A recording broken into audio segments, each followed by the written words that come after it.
कचरा फेंकते वक्त हम कभी नहीं सोचते हैं और कचरे का जब ढेर लग जाता है तो ये कचरा कहाँ जाता है इसको जानने की भी हम कोशिश नहीं करते हैं। तो आज मैं आपको एक कचरे के सफ़र पे लेके चलूँगी। नमस्कार, मैं हूँ श्रद्धा राय और जिम्मेदार कौन पे आइए चलते हैं, देखते हैं कि कैसा होता है कचरे का सफ़र जहाँ पे हर घर की कहानियाँ छुपी हुई हैं।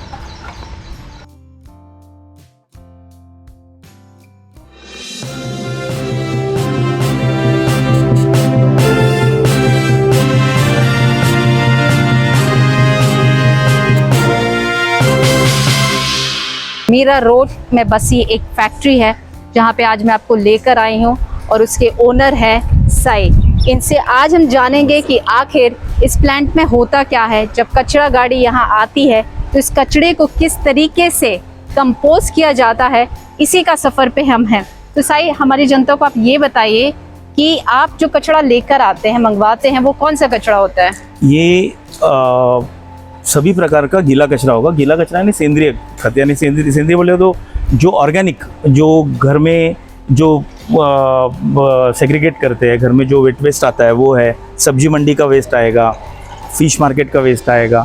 तो anything which can get converted into compost, वो सब यहाँ पे आ सकता है। और कचरे में आप अगर पूरा कूड़ा देखोगे, कूड़े में 60 to 65% तक गीला कचरा होता है, जो यहाँ पे ये किया जाता है, ट्रीट किया जाता है। तो कचरा आने के बाद इसका क्रॉस चेक भी करते हैं कि ये गीला सूखा है प्रॉपर्ली, कि मिक्स कचरा भी आता है? हम लोग पहले क्या करते हैं कि पहले हम लोग की जो एनजीओ है वो एनजीओ को लोग पहले जाके घर में सबको बताते हैं पहले कि गीला कैसे करना है, सूखा कैसे करना है, गीला यानी क्या है, सूखा यानी क्या है। उसके बाद भी ये होता है कोई गलती से कभी कभी गीला सूखा दोनों भी से डाल देते हैं एक साथ। तो इसके लिए हम लोग के लोग रहते हैं जो यहाँ पे एक बार फाइनल चेक कर लेते हैं कि गीले में कुछ सूखा गलती से तो आया नहीं है ना, और उसके बाद में फिर हम लोग उसको प्रोसेस में ले लेते हैं। तो आप यहाँ पर देख सकते हैं कि ये पहला स्टेज है जहाँ पर कचरा पहुँचता है। और जैसे मैंने कहा था कि कचरे का भी एक सफ़र होता है, हर घर की कुछ कहानी होती है। तो हम अलग अलग पकवान जब बनाते हैं, जब गेस्ट आते हैं, डेली बेसिस पे हमारे मेन्यू पे जनरली बहुत डिस्कशन होता है। तो आप देखिए कि कचरा जब यहाँ पहुँचता है हमारे लिए बहुत ही सेंसिटिव है, हम इसको स्मेल भी नहीं ले पा रहे हैं, बहुत ज़्यादा ही गंध है इसमें, दुर्गंध बोलना चाहिए। तो आगे चलते हैं, आप मुझे ये बताइए कि इसके बाद का क्या नेक्स्ट स्टेप है? अभी यहाँ पे एक बार सब कचरा हम लोग सेग्रीगेट करके हम लोग इंश्योर कर ले कि पूरा का पूरा गीला कचरा है। उसके बाद में ये हम लोग इनका यानी हम लोग ने ये देखा है, ये जो टेक्नोलॉजी इसके ये है कि प्रोसेसिंग में मैन पावर, लोगों की ज़रूरत नहीं पड़नी चाहिए। प्रोसेसिंग में मैन पावर इन्वॉल्व नहीं होनी चाहिए, क्योंकि आज हम लोग बदबू आ रही है हम लोग बोल रहे हैं, लेकिन सेग्रीगेशन का काम करने वाले भी तो लोग हैं, तो उनको भी तो तकलीफ होती है। तो हम लोग ने ये देखा है कम से कम, जैसे अभी ये देखो, ये इतना जो ढिकला लगा है, ये दोनों लोग ये इसके अंदर डाल देंगे। ओके, तो अभी क्या होता है कि जैसे है ये इसके ऊपर क्या है, ये कन्वेयर है, कन्वेयर बेल्ट से वो श्रेडिंग में जाएगा। क्या हम लोग उधर आ सकते हैं? यस। तो ये कितना कचड़े पे, मतलब ये मशीन जो कन्वेयर है, कितना कचरा एक बार में ले पाती है? कि कंटिन्यूस प्रोसेस है? टोटल दिन भर में ये यानी 8 घंटे में 20 टन कचरा इसके अंदर चला जाएगा। हाँ, जैसा कन्वेयर से यहाँ पे आएगा ना, ये यहाँ पे हम लोग ने हॉपर लगाया है, यहाँ पे 5 mm से 10 mm तक श्रेड किया जाता है। श्रेड करने के बाद वो नीचे गिरेगा। यहाँ पे ये स्क्रू प्रेस है, स्क्रू प्रेस से क्या होता है कि यहाँ पे स्प्रिंग लगी हुई है, ये कचरा दबाया जाता है। दबाने से क्या होता है, एक तो कचरे के हम लोग ने बहुत छोटे पीसेस किए हैं, 5 mm 10 mm। दबाने के बाद उसका जो लूज वाटर है वो उसके अंदर से पीछे से वो वहाँ पे बाहर निकल जाता है। यानी यहाँ पे हम लोग ETP लगाया हुआ है, तो वो जो 30% यानी मैंने अगर 10 टन कचरा अगर इसके अंदर डाला है तो करीबन 3 टन यानी 3000 लीटर पानी हम लोग बाहर निकालते हैं पहले ही दिन। तो क्या होता है, मेरा कचरा 65 से 70% ही रह जाता है। 30% जो पानी है वो हम लोग ETP में एक ही दिन में हम लोग उसको क्लियर कर देते हैं। और बाकी जो रह जाता है कचरा, उसमें मॉइस्चर बहुत कम होता है, क्योंकि 30% मॉइस्चर तो हम लोग निकाल ही दिया, तो मॉइस्चर कम होता है। तो ये स्क्रू प्रेस से ये बाद में यहाँ पे चला आता है।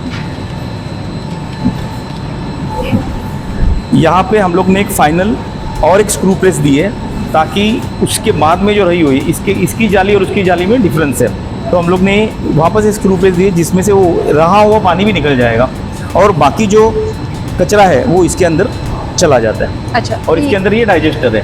तो हम पानी क्यों निकालते हैं इसका? पानी इसके लिए निकालते हैं क्योंकि अगर आप कंपोस्टिंग की प्रोसेस देखोगे ना, तो कंपोस्टिंग ये कभी भी आपका जो गीला कचरा होता है उसमें करीबन 70 से 90% तक पानी ही रहता है। अच्छा। आप कंपोस्टिंग प्रोसेस में क्या होता है, पहले 7-8 दिन वो पानी को इवेपोरेट होने के लिए या फिर उसको निकल जाने में लग जाते हैं, और जो बैक्टीरिया है ना वो एक्चुअली 8वें-10वें दिन के बाद एक्चुअल काम करना चालू करते हैं, क्योंकि पूरे पानी में बैक्टीरिया काम नहीं कर सकते। तो मॉइस्चर जब 35-40% होगा ना तो बैक्टीरिया उसमें काम करना चालू करते हैं। तो ये जो हम लोग का डाइजेस्टर है, आप देखो इसमें थर्मोफिलिक बैक्टीरिया है, तो करोड़ों कॉलोनी इसके अंदर है। तो वो बैक्टीरिया है ना, जैसे ही ये इधर से कचरा उसके अंदर चला जाएगा, वो उसको खाना चालू कर देते हैं। ओके। दूसरा ये चीज है ना, आपका कहने का बैक्टीरिया है अंदर? इसके अंदर है। ओके, तो क्या हम हाँ, देख पाएंगे? हाँ देख पाएंगे हम लोग, यानी बैक्टीरिया दिखेंगे नहीं लेकिन हम लोग वो देख पाएंगे। अभी क्या होता है कि दूसरा चीज सबसे इंपॉर्टेंट, कचरे को आपने ऐसे ही अगर रख दिया तो एनारोबिक डाइजेशन चालू होता है। एनारोबिक में 2 चीज होती है जो एनवायरनमेंट के लिए और हम लोग के लिए हानिकारक है। वो एक है मीथेन गैस इमिशन होता है, और दूसरा होता है कि लीचेड निकलते हैं, काला पानी निकलता है। आप कचरा एक जगह पे रखोगे ना, आप देखोगे तो काला पानी निकलेगा। ओके, तो वो काला पानी निकलना नहीं चाहिए और मीथेन निकलना नहीं चाहिए। तो इसके लिए क्या होता है कि हम लोग अभी ये पानी भी जो निकलता है ना, वो भी हम लोग ईटीपी में ले लेते हैं। ओके। ये जो पानी, और क्योंकि हम लोग यहाँ पे फ्रेश ही पानी होगा। दूसरा इसमें क्या होता है, मीथेन निकलने नहीं देते। क्यों? क्योंकि इसमें एरोबिक डाइजेशन है। यानी हम लोग जो विंडो कंपोस्टिंग जो हम लोग करते हैं ना, विंडो कंपोस्टिंग में ऐसा है कि आपको है ना वो कचरा खंगालना पड़ता है। ओके, लेकिन क्या होता है कि बहुत जगह पे वो कॉन्ट्रैक्टर, क्योंकि उसमें डीजल जाएगा, जेसीबी जाएगा, मैन पावर जाएगा, तो बहुत बार उन लोग उसको 10 दिन में एक बार, 15 दिन में एक बार करते हैं। तो 10 दिन में वहाँ पे एनारोबिक डाइजेशन होता है, बदबू सब जगह फैलती है, उसमें लीचेड निकलना चालू हो जाता है। यहाँ पे ऐसा है कि हम लोग 10 दिन में एक बार नहीं करते, यहाँ पे 1 घंटे में 4 बार होता है। ओह, दैट्स वेरी 1 घंटे में 4 बार उसको एरिएशन पूरा होगा। मैं आपको दिखा देता हूँ। कोई चांसेस हाँ, तो स्मेल भी नहीं आएगा उसकी वजह से। तो प्रसाद ऊपर से दिख रहा है, हम लोग चालू करके चालू है ना। बहुत ही अहम जानकारी साई आप हमें दे रहे हैं, क्योंकि ये बहुत ज़रूरी है कि आम जनता को ये पता चलना चाहिए कि जिस कचड़े को हम ऐसे फेंक देते हैं कि आखिर उसका प्रोसेस क्या होता है, किस तरीके से कंपोजिट यानी कि खाद बनती है, और फिर यही खाद बन के हमारे खेतों में जाती है, और जिसे हम कचड़ा समझ के फेंकते हैं वही फल फूल वापस हमारे घर पे आ जाते हैं। ये क्या प्रोसेस है? हाँ, अभी यहाँ पे ये कल का कचरा भी इसमें आपको दिखेगा भी नहीं, बराबर है। कल भी आया हुआ कचरा इसमें है। तो ये क्या करता है, ये एरिएशन के लिए काम का है। हम लोग ने यहाँ पे ब्लोअर भी लगाए, थोड़ी थोड़ी इंटरवल में अंदर फ्रेश हवा आती रहेगी। और ये जो है ये कम से कम 1 घंटे में 4 बार चलने वाला है। उसकी वजह से क्या होता है, कचरा पूरा खंगालना जो हम लोग 10-10 दिन तक नहीं करते, वो यहाँ पे 1 घंटे में 4 बार होता है। तो इसके लिए यहाँ पे आपको कचरा डालने के बाद यहाँ पे आपको बदबू नहीं आएगी। यहाँ पे पूरा प्रोसेसिंग का जो ये होता है वो आएगा, लेकिन बदबू नहीं आएगी। और एरिएशन हो रहा है। अभी यहाँ पे आके ये वापस चली जाएगी, और 1 घंटे में 4 बार कम से कम ये घूमेगी। तो एनारोबिक डाइजेशन होता नहीं है, इसमें लीचेड निकलता नहीं, काला पानी नहीं निकलेगा, इसमें गैस नहीं बनेगा, मीथेन नहीं आएगा यहाँ पे। ओके। अच्छा, बहुत से ऐसे बच्चे हैं जो हमारे कंटेंट को फॉलो करते हैं, तो बेसिकली वो जरूर जानना चाहेंगे कि आखिर क्या है मीथेन गैस। बच्चों के लिए आप बताइए। ओके, मीथेन यानी क्या होता है, एनारोबिक डाइजेशन जब होता है ना, तो उसमें से बहुत से गैसेस रिलीज हो जाते हैं। तो मीथेन जो है वो, जैसे हम लोग बायोगैस में जो जलाने के लिए लेते हैं वो मीथेन लेते हैं। मीथेन ये एक ग्रीन हाउस गैस में से एक है, जो रिलीज होने से की वजह से जो ओजोन लेयर है, वो ओजोन लेयर जो खराब हो रहा है, वो खास करके मीथेन गैस की वजह से हो रहा है। आज यानी रिसेंटली एक रिपोर्ट भी आया हुआ है कि सबसे ज्यादा जो ओजोन लेयर को खराब करने वाला गैस है वो मीथेन है, और वो सॉलिड वेस्ट मैनेजमेंट बराबर नहीं करने की वजह से हो रहा है। तो ये जो ग्लोबल वार्मिंग है वो डायरेक्टली कचरे से डायरेक्टली उसका प्रोपोर्शनेट है। यानी आप जितना कचरा आप ओपन में डालोगे उसमें ओजोन लेयर उतना खराब होगा। हर साल आधा 1 डिग्री टेम्परेचर बढ़ते जाएगा। और ये हम लोग करने से है ना, यहाँ पे मीथेन हम लोग अभी जो 20 टन रोज यहाँ पे ये कचरे में से जो मीथेन जनरेट होने वाला था वो होने वाला नहीं है, ये प्लांट की वजह से। अच्छा, एक और सवाल है, जैसे मीथेन गैस की वजह से क्या आग लग सकती है? हाँ, मीथेन गैस है ना वो एक्चुअली बायोगैस में ही होता है। और बायोगैस ये अपना, या फिर आप ऐसे पकड़ो सीएनजी है, जैसे बायोगैस से सीएनजी भी बनाते हैं, तो उसमें करीबन 90% मीथेन होता है। तो मीथेन ये जलाने के लिए लेते हैं, लेकिन यहाँ पे मीथेन जनरेट ही नहीं होता। तो इसके लिए वहाँ पे इसका यहाँ पे, जैसे आपने सुना होगा कि डंपिंग ग्राउंड में आग लग जाती है, जी। डंपिंग ग्राउंड में आग है ना, वो मीथेन, लेकिन मीथेन खुद ब खुद पे आग नहीं लगा लेता है। अगर उधर कोई कांच गिरी होगी, यहाँ पे कोई इग्निट करने वाला कोई चीज गिरी होगी, तो वो इग्निट अगर हो गया ना तो मीथेन आग पकड़ लेगा। जब तक इग्निशन नहीं होगा आग नहीं पकड़ेगा। मेरा सर सवाल यही है कि आप जब यहाँ पे कचरा डालोगे तो ये जो मक्खियाँ पनप रही है यहाँ पे, इनको आप कैसे कंट्रोल करोगे? ओके, सबसे पहले तो मैं आपको बताता हूँ कि मक्खियाँ ये नेचुरल है। कचरे के ऊपर आप आपके घर पे रखो या यहाँ पे रखो, कहीं पे भी रखो, कचरे के ऊपर मक्खियाँ आने वाली है। हम लोग क्या करते हैं, ये कचरा 1 घंटे के अंदर ये मशीन में चला जाए ये देखते हैं, ताकि यहाँ पे मक्खी नहीं रहे। दूसरा, ये मक्खी निकालने के लिए 5 मिनट का टाइम, 5 मिनट में अगर मैं यहाँ पे कुछ केमिकल स्प्रे कर दूँ ना, मक्खी यहाँ पे आएगी नहीं।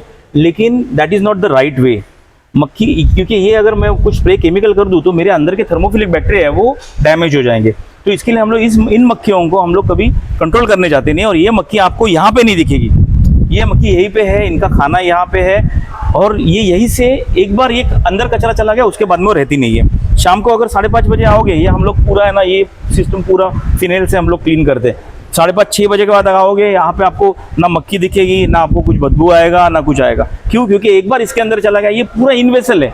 ये पीएलसी मशीन है और यहाँ से प्रसाद जी हैं जो हमें बताएंगे कि आखिर इस मशीन से होता क्या है। हम जैसे बताया कि ये सर ने जैसे बताया कि ये एनारोबिक से ना हो, इसीलिए हम लोग एरोबिक कर लेते हैं ना। तो इसमें वेरियस सेंसर्स लगे हुए हैं कि इसमें टेम्परेचर कितना है, इसका मॉइस्चर कितना है और उसका मॉइस्चर कितना है अंदर का, इसमें हवा कैसे जा रही है, वो सब सेंसर लगे हुए हैं। तो सेंसर्स का हमारे पास यहाँ पे डिस्प्ले आता है कि क्या क्या सेंसर है, क्या क्या टेम्परेचर है, क्या सेटिंग हुआ है, कितना मॉइस्चर कंटेंट है। अच्छा। वो सब अपने को यहाँ पे दिखता है। And based on the same इसका एक एल्गोरिदम ऑलरेडी उसमें डाला हुआ है कि अगर ज़्यादा मॉइस्चर रहा तो क्या होना चाहिए, कम मॉइस्चर हुआ तो क्या होना चाहिए, उसमें एयर फ्लो कैसे आना चाहिए, कहाँ से ब्लोअर कैसे कभी ऑन होना चाहिए। All this things are already set into this.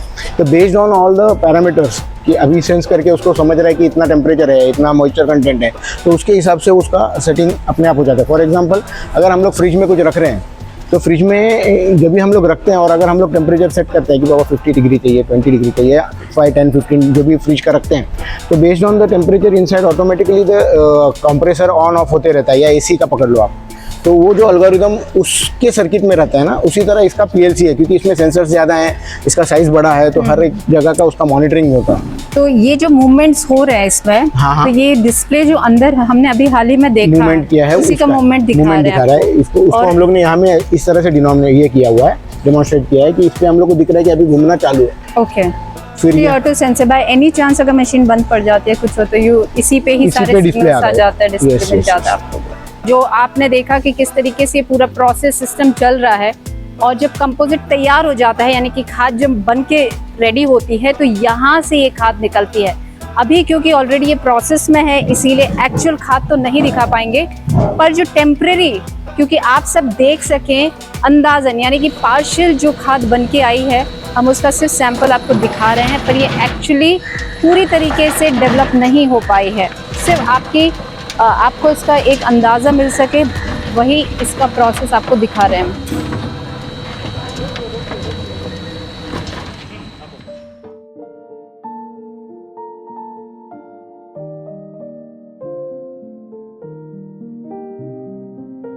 अभी आपने वहाँ पे जो सब्जियाँ वगैरह देखी है, वो अभी तक ये तो 40% भी नहीं हुआ है, जबकि उसका कन्वर्जन ऐसे हुआ है।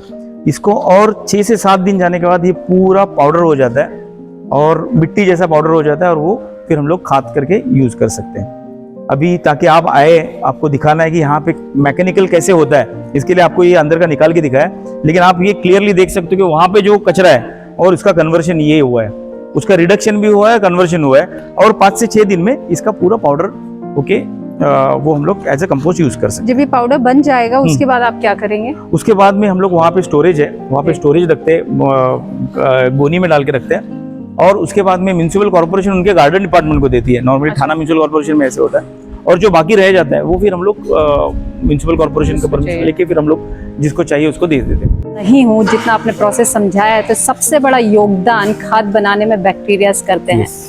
तो ये बैक्टीरियाज आते कहाँ से? आप इन्हें मतलब कोई किसी टेक्नोलॉजी या प्रोसेस से लेकर आते हैं कि ये ऑटोमेटिकली जनरेट हो जाते हैं? बैक्टीरिया ये सब जगह पे अवेलेबल है। अगर आप खाना अगर ऐसे ही रखोगे ना तो भी वो 60-80 दिनों में जाने वाला है। आप अगर एक, मैं बहुत अच्छा एग्जांपल देता हूँ आपको। हम लोग टिफिन लेके रोज जाते हैं, कभी कभी हम लोग खाना खाने के 2 बज जाते हैं, 3 बज जाते हैं। बरसात में और ठंडी में आप अगर 3 बजे 4 बजे खाना खाओगे, आपको कुछ होता नहीं, कुछ लगता नहीं, सब्जी बराबर रहती है। लेकिन कभी कभी धूप में आप अगर 1:30 बजे या 2 बजे आप देखो जो सब्जी है वो ज़्यादा खराब हो जाती है। वो रीज़न है टेम्परेचर। टेम्परेचर यानी क्या होता है, इनको ये पूरा नेचुरल प्रोसेस है। ये बैक्टीरिया ये अपने आप बनते भी है, लेकिन हम लोग ने उनको बनाने के लिए हम लोग ने जो आपको गाय के गोमूत्र से जीवामृत बनता है, तो जीवामृत उसमें कुछ गुड़ और चने की दाल का जो ये होता है आटा होता है, वो सब रख के उसको प्रोसेस करते हैं। जब हम लोग पहले चालू करते हैं तो उसके बाद सॉडस्ट मिक्स करके वो बैक्टीरिया हम लोग जनरेट करते हैं, वो बैक्टीरिया पहले डालते हैं। और वो बैक्टीरिया अभी हम लोग क्या कर रहे हैं, उनको मल्टीप्लाई होने की राह देख रहे हैं। वो मल्टीप्लाई होते जाते हैं और वो जब जिस दिन वो इसको पूरा टेक ओवर कर लेंगे ना, उस दिन ये प्लांट पूरी तरह से चालू हो जाएगा। ऐसे यानी उनकी बैक्टीरिया की एक क्वांटिटी लगती है, कॉलोनी लगती है, करोड़ों बैक्टीरिया अंदर रहेंगे अभी, उनकी कॉलोनी रहेगी। वो कॉलोनी जब जनरेट हो जाएगी तो जैसे खा दिया, कचरा यहाँ पे डाल दिया, उसको खाना फटाफट हम लोग चालू कर देते हैं। और यही मैं बता रहा हूँ कि यहाँ पे कोई रॉकेट साइंस है नहीं। हम लोग ने क्या किया, बैक्टीरिया को एकदम कंफर्टेबल बना दिया। उनको बोला खाना आपके मुंह तक ला के देंगे, उनको बोला बाहर ठंडी हो, बरसात हो, 2 डिग्री टेम्परेचर हो, आपको यहाँ पे 40 या 35 डिग्री टेम्परेचर मिलेगा। आपको यहाँ पे खाना आपकी जगह पे ला के देंगे। बाकी कुछ नहीं है यहाँ पे, कोई रॉकेट साइंस नहीं है, एकदम सिंपल चीज़ है। कहने के लिए कितनी अच्छी किस्मत है कि उनको सारी फैसिलिटीज़ यहाँ दी जाती है, यानी कि बैक्टीरियाज की बात चल रही है। मैं साइका और उनकी पूरी टीम का धन्यवाद करना चाहूँगी, क्योंकि यहाँ पे आके उन्होंने हमें एक अपॉर्चुनिटी दी कि हम इस पूरे प्लान को एक्सप्लोर कर सकें, आपको ये जानकारी दे सकें। मैं आप सब जनता से एक सवाल ज़रूर करना चाहूँगी कि देखिए, हम पूरे शहर का कचरा एक पर्टिकुलर जगह पे लेकर आते हैं और वहाँ के रहने वाले लोगों को कई तकलीफ होती है। कई हद तक कुछ लोग विरोध भी करते हैं कि बेशक उनके एरिया में कचरा नहीं आना चाहिए। हमारे साथ ये सबसे बड़ी समस्या ये हो गई है कि हम अपना कचरा तो दूसरी जगह फेंकना चाहते हैं, पर दूसरे एरिया का कचरा अपनी जगह नहीं लेना चाहते हैं। तो आखिर इस समस्या को कैसे सुलझाया जा सके? कुछ ऐसी सोसाइटीज़ हैं जो सामने से आके वो चाहती हैं कि उनके ही सोसाइटी के अंदर ऐसा कोई प्लांट बना दिया जाए जिससे उनका कचरा उसी दिन पूरी तरीके से प्रोसेस हो सके। आप इस बारे में क्या राय रखते हैं, कमेंट करके हमें बताइए। और सभी टीम के साथ मैं आप सबको धन्यवाद करना चाहती हूँ कि इस कंटेंट को आप न केवल एक्सप्लोर कीजिए, अपने बच्चों को भी दिखाइए और आगे भी फॉरवर्ड कीजिए। धन्यवाद।